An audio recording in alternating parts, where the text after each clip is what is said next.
Hallo und willkommen. Ich bin Meister Lenz and you're watching Get Germanized, and I'm here today with my friend Tori from ILikeBigBugs. Hello. On her channel she does Germany-related stuff, right? And, yeah. And what else do you do on your channel? I talk about cultural things between Germany and America, and I also give some vocabulary words for those who are trying to learn German.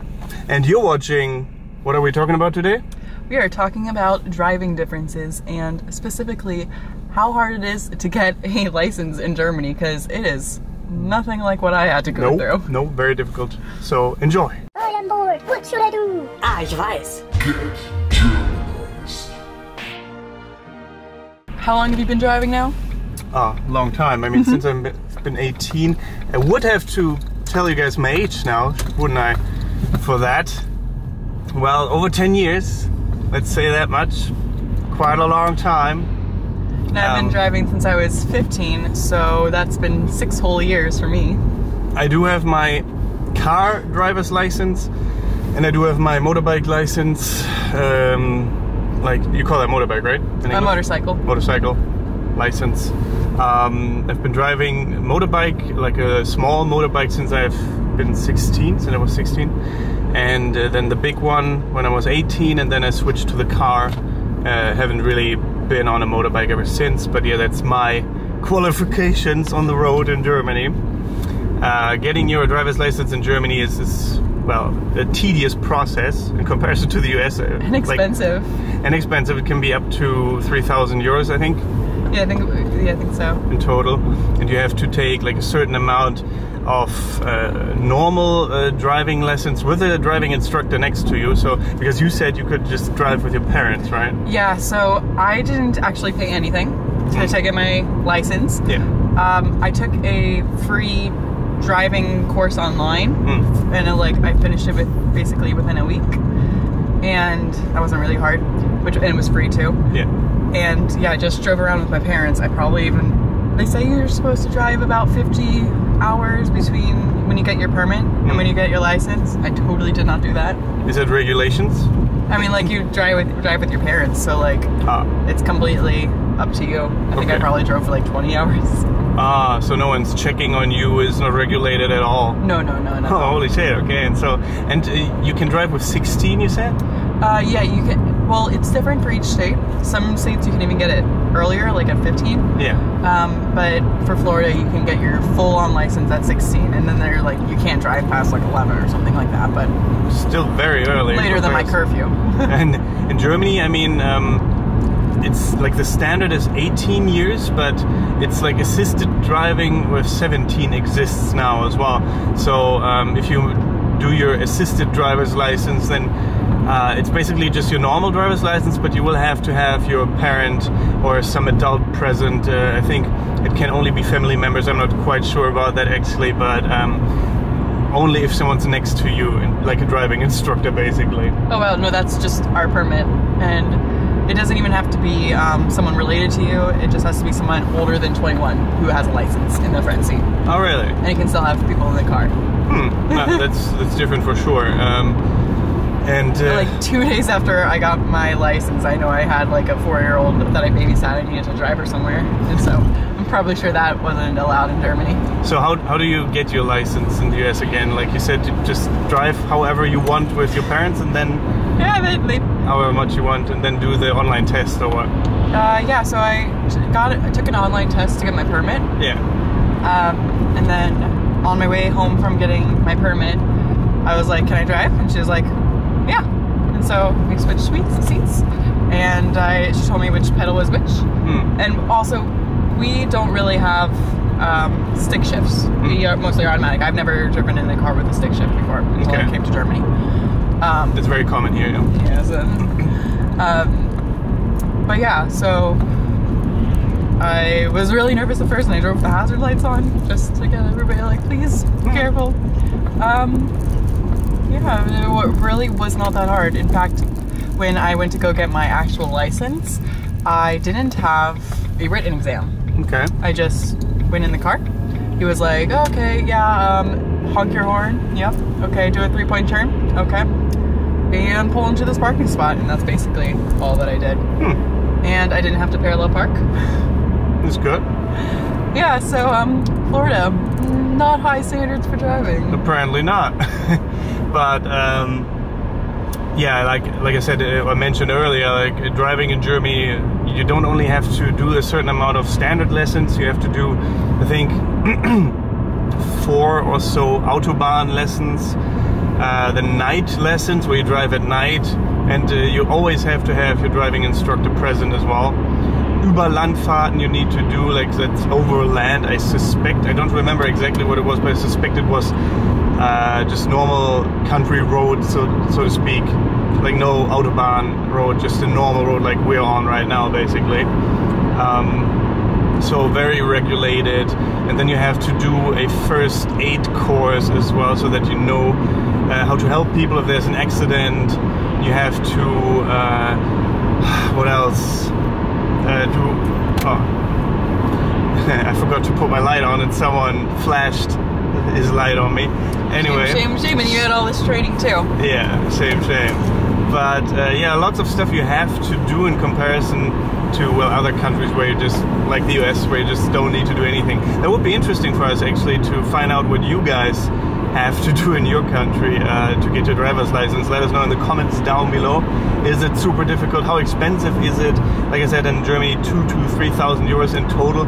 And I think the fee for taking your driver's test is 200 euros or around 200 euros. And I believe, if I remember correctly, because it's been a while, like I said, if you fail it, you have to pay that again to be able to take the test again at some point. So yeah, I think you can take it. For us, I think my sister took it like 5 times. Oh shit, yeah, 5? She's not a good driver. Julia, if you're watching this, sorry, but you're not. Yeah, actually my uncle one time, when he was like back in the 70s, maybe 80s or whatever, yeah, 80s, he failed it so many times he had to go in front of a judge to say the reason why is just because he was like so stupid. No, not because of any other reason, he wasn't on drugs, he just couldn't pass it. But it's really not a big deal. Like, it's just because everybody has to drive in America. Yeah. We don't have like trains to take us places. Well, maybe if you're like in Chicago. True, big difference as well, like very connected, the country here instead, I guess, in comparison. Yeah. Can you drive with, not a carry-on, what's it called, like, something that, what's it called, Anhänger in German, der Anhänger. Is it something like that hangs on the back of your truck or whatever? On your car, like there's a little knob that you can put it on, like a... Yeah, you don't need a special license for that. Oh yeah, we do in Germany. You have to, do a whole course for that, just driving with that, because obviously if you drive backwards with it, it will go in a certain way, and they will teach you exactly what it's like to drive with that. So I think that's sensible, because it is quite difficult sometimes to park, especially, and stuff like that, when you have that on you. And I don't have that license actually, because I couldn't be bothered.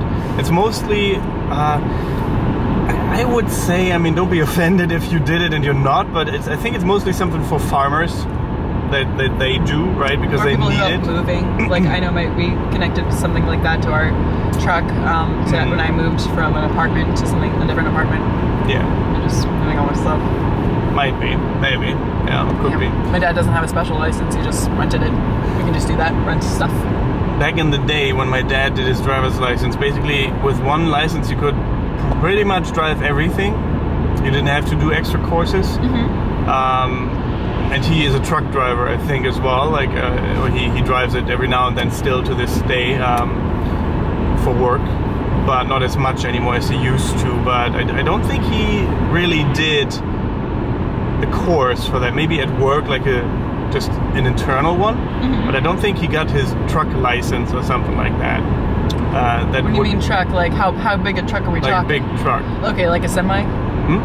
Like a semi? What is that? That's like the things that transport a lot of stuff. Not like a truck that you'd see right here on the street. Yeah. And viewers, you can see the street. That's pretty cool. What is it happens if you like run a red light? Well, you get a ticket most likely. Like we have a point system. Punkte in Flensburg. That's where they're being collected in Flensburg, like the register, I think, where they're being stored, like the information about your crimes, your traffic crimes. And I think you either have to pay just a fine, but I think crossing a red light would definitely get you at least a point. Ignoring a red light will cost you 90 euros and 1 point in Flensburg. If you endanger anyone while doing so, you will have to pay 200 euros and get 2 points and can't drive for a whole month. And if you do damage to property, you will have to pay 240 euros, get 2 points and can't drive for 1 month. If you drive over a red light that's been on for longer than 1 second already, then you will have to pay 200 euros, get 2 points and can't drive for another month. And if you endanger anyone while doing so, you will have to pay 320 euros, 2 points and 1 month of no driving for you. And if you damage property, apparently that's worse than endangering people, you will have to pay 360 euros, get 2 points and can't drive for 1 month. And if you have a certain amount, you use your driver's license and you have to take like a course again and stuff. A course? Yeah, I think like okay. Not the full one. I don't think it's just a course to get it back, like an idiot's course kind of thing. Okay, yeah, we have that, but like ours also are definitely nowhere as expensive as the ones in Germany. So. Yeah. Be crazy to take that whole thing again. No, I don't think so, at least. I mean, maybe after a while, if you do it too often, I could imagine that they didn't then just make you take the entire thing again. Because if you're too stupid, then they might think like, huh, well, that person just messes up all the time. We're not going to give him his license back, or her. So, have you ever gotten a ticket? A speeding ticket, yeah. I mean, every now and then you get one if you're not careful. I mean, I try to drive according to the speed limit, obviously, not too fast. But if you don't know that there's one, sometimes, and if you're if you're just distracted for a second, then they can get you. And so, when I was younger, I got 1 or 2, I think. I haven't gotten one in a while. Fingers crossed. But with that said, we're gonna get one today while recording. That'd be funny. We can see how strict the police here are. Well, I mean, you don't really see the police right away. Unless it's in a police car, they do that manually. But it's usually like a machine at the side of the street that takes a photo of your car and you get a letter to your home sent with a photo. The hard part about that one is you can't really argue with it. Yeah, unless it's... Or flirt with it. Yeah, just flirt with the machine. Oh yeah, because you said you cheated your way out of a speeding ticket, didn't you? I have. I cried myself out of the first one. And like the tears were were like half true too, because I was scared and I was running late for my violin lesson and I didn't want to make my teacher mad at me. Well, that makes sense. I suppose. Or the police. That is great. And then the second one, yeah, that definitely should have gotten a ticket. I've noticed the German police are definitely a lot more stricter with things. I've been having a harder time talking myself out of stuff. Really? Yeah, here. So I was a Schwarzfahrer. A black driver, that's what we call it in German. Schwarzfahrer, it means that you don't have a ticket for your for the Bahn, for the tram, or for whatever, really. I was in Berlin for like 10 minutes. I just needed to get one stop over. Of course, that was the one time in my life I was ever checked. Yeah. And I had 2 friends, so we all had to pay the 60 euros, which is like 80 American dollars. Yeah. And I was able to put my hand on his shoulder and flirt my eyelashes a little bit. And I was expecting to get us all off because, like, you know, hey, we're international. I'm really sorry. And I know it's totally terrible. But anyways, he let me out of mine, and then, but he didn't let the other 2 off. So yeah. We shared them, obviously. Interesting. Yeah, but I definitely could not pass the German license tests here. That would be very sad. So what haven't we covered yet when it comes to driving and taking your driver's test and stuff? Oh well, what is it like to take your... Oh no, wait, you don't have to take a practical test, so I guess I can only give my experience what it's like here in Germany. Tell me what it's like in Germany. Well, I mean, you arrive, from what I remember, like I said, it's over 10 years ago that I've done that, but you arrive there and then your driving instructor sits, I think he sits next to you, and the driving tester, like the one that's responsible for letting you pass or fail, sits in the back. As far as I remember, that was the case. He's like Shari? Yeah, basically. I'm not sure if you can see Shari in the back, but my dog is riding with us. And yeah, he's sitting there, and basically your driving instructor is supposed to, if you do something really stupid, like cross a red light, then he has like a brake there as well in the car. It's a driving instructor car, so he has brakes and stuff on his side too for the car. You do so that too if you're taking A class, which I've never done, but another dead end, great. So basically he can let German bald forest. He can let you fail if you're not careful, because if he thinks you're doing something stupid and that endangers, well, everyone, then he can hit the brake. But as soon as he hits the brake, you failed, basically. As soon as he has to do something. No soup for you. Yeah, no, exactly. And the tester, what should we call him? The Fahrprüfer. It's test. Oh yeah, he is giving you the test. Driving tester, I suppose. He just sits there and gives instructions. For example, sometimes you need to try to do a U-turn, not a U-turn on the street, but you have to just go into the different direction. Like we're driving right now in this direction, then he says, well, try to find a good spot for going the other way. Okay, right? Oh, so you'd actually do it not in closed course. You don't do it in a closed course? It's one-on-one, what do you mean? Like, where you're driving, and do you do it in... No, it's like out and about, like now, basically. Oh yeah, so we have or at least where I got my license, it was a closed course. So, I mean, the worst thing that could happen, there's like some trees. The only people we could endanger would be ourselves. Yeah, no closed course. And we also, when we get our license, we test it with our own car. Which makes sense, so you know how to drive your own car. Yeah, no, it's a driving instructor's car. I think that's also why he's with you, obviously. So that's what you pay for as well, the privilege of having that with you. Oh shit. Can we curse on this channel? Okay. That's good to know. So for example, what I just did would have gotten me failed, most likely.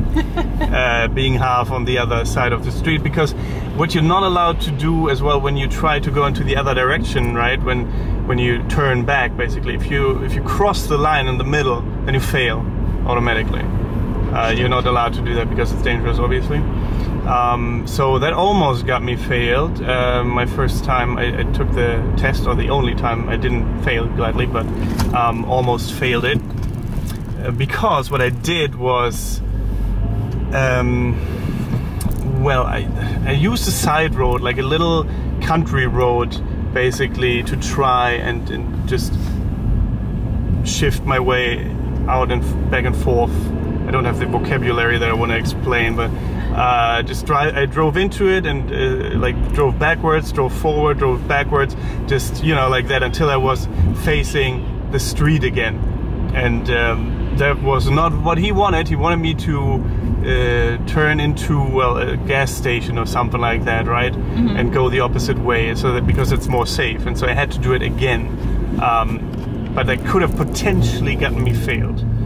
So, and we have to practice parking as well.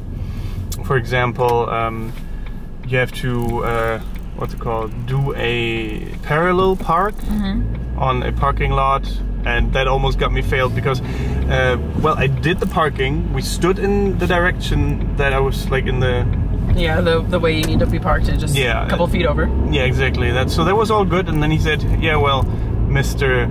Dominic, Mr. Hanekom, what is wrong? And I was like, I don't know. Are we crooked in the parking spot? And he was like, no, we were standing perfectly. I'm like, I don't know. And he was like, well, we didn't set the indicator, because you have to set your indicator to... Your blinker? Yeah, your blinker. To show that you're parking, that you're doing something like that. That one I think is a little, like, ridiculous, like... But they didn't let me fail, it's just like that... I got similar pointing off when they told me to do a 3-point turn. Very close it was. It was in a close course, so, like, obviously I didn't have anyone to signal to. But yeah, that was very stressful, and at the end of it, my driving tester said, well, you passed, but you made it more difficult for yourself than it should have been. I was like, yeah, I know. I was so nervous. And when we actually, my driving instructor and me drove back home, I was driving because I passed, right? Yeah. And then I was supposed to turn left on a street light, but used the lane for going straight instead. But I stood on the straight lane and went left anyway. I was just lucky that there was no car. Oh, that'd been so funny. If it was an accident right away. Or like if you could just got like pulled over on the way back. Yeah. Ridiculous. And he was like, "What are you doing, Dominic? You just passed." I was like, "I'm sorry." Because we were talking a lot, right? And as high nerves, I'm sure. High nerves, and as a beginner, you get distracted very easily. For example, what we're doing right now, as a beginner, no way. I couldn't have held a conversation while driving. Speaking of which, by the way, everybody should take a look at this beautiful color change of the trees, because back in Florida we don't have this. Really? Red leaves? What? No. Very nice, isn't it? Yeah, it's beautiful. Very beautiful. No, it's German. Very German. Very German indeed. Well, and that's how I got my driver's license in Germany. And for the motorbike, it is similar. You basically have a little walkie-talkie here. And you have to wear a signal jacket, like a very bright neon jacket, which it says driving school on it or something like that. And your driving instructor is driving in a car behind you with his little walkie-talkie. I was wondering how you get that, like if he just coddles you in the back. No, no, he's in a car. Spoons you. Basically just tells you what to do. Go faster, go there, do this. Because on the Autobahn you have to drive a certain speed, right? You can't go under a certain speed on the Autobahn. That's too dangerous. It's a myth that there's no speed limit. Yeah, it's only in some areas. Exactly. Where did you learn that? You. Haha! Indeed, that is true. Only in certain areas they have speed limit free areas, and mostly it's, I don't know, 130 to 100. I don't know. What's that in miles? No idea. I think a kilometer per hour times 2 should be about right, but not really, but about right, I think. So, I don't know, 200 miles? No, that can't be right. Actually, it's the opposite way. Sorry. 50 miles is 100 kilometers per hour. I'm sorry. Okay, so that's like pretty... I think 45 is a regular, like, in the city. Yeah. Or, like, not city, but, like, in the town. And then, like, 65 for the highway. Yeah. 20 for residential. So, I remember some of my 1 week of driving lessons, or 1 week of online reading. Oh, that was stressful as well. The theoretical test in Germany. Me and my friend Sven, we studied together for a long time for like for the motorcycle test, and then obviously as well for the car test. And then you had to go in, and I think he even might have failed the first one. I don't know if people would fail the permit tests. For us, I don't know anyone who's failed the permit test before. It is the written test, you mean? Or like we don't have a written, or at least in Florida we don't have a written test. So the theoretical test, is that like the written tests for your license? Yeah. Oh, we don't have that. No, I was talking about the permit test, which is I didn't even study for. I just walked in. Yeah. It was a multiple choice question. I think you have to get 75% correct. And there's like 20 questions overall. It's like, what does this sign mean? Which sign? Like a sign. Oh, yeah. And then you got a choice of 1 and 4. That's similar to what I just talked about. And I completely forgot to mention that in addition to all the practical driving lessons, you also have theoretical lessons in like a school kind of setting, in a big room with lots of people, and mostly like an overhead projector, like showing you stuff. Like a classroom? Yeah, like a classroom basically. That's so cool. And you learn about the different signs, and you learn about the street rules and everything, preparing you for while driving and for the test as well. And so that is quite different as well here, I think. And you have to have a certain amount of theoretical lessons in addition to the practical ones too. So a lot of work. I think there are like speed courses where you can jam that all into a couple of weeks, but usually it's like once a week or so. Couple of weeks. Couple of weeks. Yeah, I don't know, a month or something like that. That's so long, just for driving. Yeah. I mean, it's serious business. Yeah, it is serious business, absolutely, but... You endanger people if you're not careful, and yourself, and the people in your car.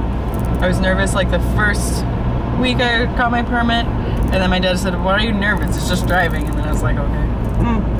Okay. I guess I don't have to be scared. Yeah, I mean, after a while it's not so scary anymore for sure, but yeah, if you're a driving starter, I'd say, like a new person. Going pretty fast. Yeah, it can be scary. But I remember the first weeks and months after I just got my driver's license, we would be driving anywhere just for fun as well, just to listen to a new CD. Freedom. Yeah, freedom basically. I was the first one, I think, one of the first people with a car as well. So I would just pick up my friends and we would just go everywhere. It was really fun. Did you ever have a really scary moment while driving? Yeah. There one time we went on a street like this. Here the speed limit is mostly 100 kilometers per hour, which is like 50 miles, I guess, something around that. And I went 60 miles, I think. Yeah, I went like 160 kilometers instead. We're really stupid, but we wanted to test out how fast my car could go. And Was then it this car? No, it was my first car, an old car. And then the police actually stopped us shortly after, and we were so scared. I thought I would lose my license or something like that, because I didn't even have my proper license yet. I had like a written piece of paper because they didn't issue it yet, but I was allowed to. The same day? I was allowed to drive. I mean, I didn't, at least. And so they said, well, you had your fog lights on. That's not allowed if there's no fog, but it looks cooler. That's why we did it back in the day. We were stupid kids, right? And so we were so scared that it was because of the speeding.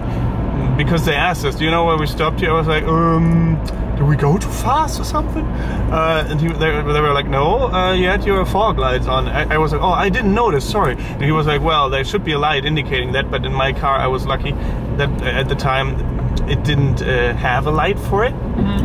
And so they couldn't do anything really, because only if you knew that it was on it would have been an offense. Oh. So, yeah. See, for us, ignorance is not like absolving from the crime. Well, I mean, he saw that I was very nervous in the driving Okay, so starter. let you off the hook. Yeah, that let me off the hook, I think.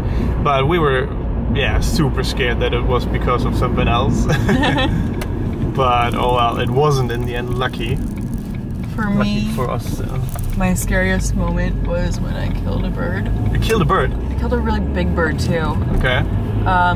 So I was still on my permit, and I was driving, and we were going across the state, Florida, on like 65 or whatever that was, 60.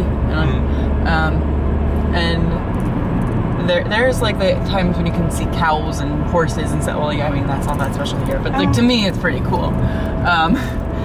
And I remember hearing a story when I was younger about some kind of celebrity swerving to avoid hitting an animal or deer or some kind of animal and hit another car and they died.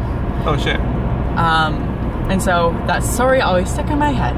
And my dad was like, they were both nervous, my parents. My dad was like, stop the car. My mom was like, swerve, get out of the way. And I didn't do either. I kept on going. And I hit the bird. And I cried for like the rest of the trip. Because it was like 3 feet tall. I don't know, like a little less than a meter. And the thing that annoys me most about it though, my parents had the audacity to try to turn it into a lesson. Like, you just remember, I know you probably wanted to swerve or stop, but you just gotta keep going. I did that. I'm still angsty about that 6 years later. Cars are different here in Germany for sure than they are in America. Like my car, when I first had one, it was a pimped version. It was lower and had like a cannon as a like exhaust. It was a ridiculous, stereotypical youth car, I would say. Now I'm more sensible. But you said cars in America are way different, or? Yeah, so it's here like, this is like an average size car, the one we're in right now. I don't know how much you guys can see, but for us, this would be like a relatively small car. Like I have a Chevy Spark, which I've actually seen a few times here, and they don't look abnormal here. They just look like regular cars, whereas whenever I'm driving around back in the US, like people look at me all the time. It looks so funny because I'm just like a small car. And yeah, everything's much bigger. Like SUVs, I don't see. And I think it has to do with you guys are much more good about energy and, protecting the earth. Germany is very conscious when it comes to, eco-friendliness, and I think we want to switch to electric cars at some point as well, completely, and stuff like that, which I think is really cool. Yeah. Because way cheaper than fuel. Well, I mean, the engine is more expensive, and so right now, I don't think I think it's actually pretty equal, depending how the emissions into the air. What? Electricity and because you have to produce it somehow as well. Yeah, true. So makes sense. Right now, it's not a huge benefit to switch over to electricity, but hopefully in the next few years, when technology gets better. I'm just thinking it's much cheaper because of the spare parts, because you just have the big battery block as well, don't you? More for the most part for the engine. You don't really have all the little things that can break in your engine that need to be switched all the time.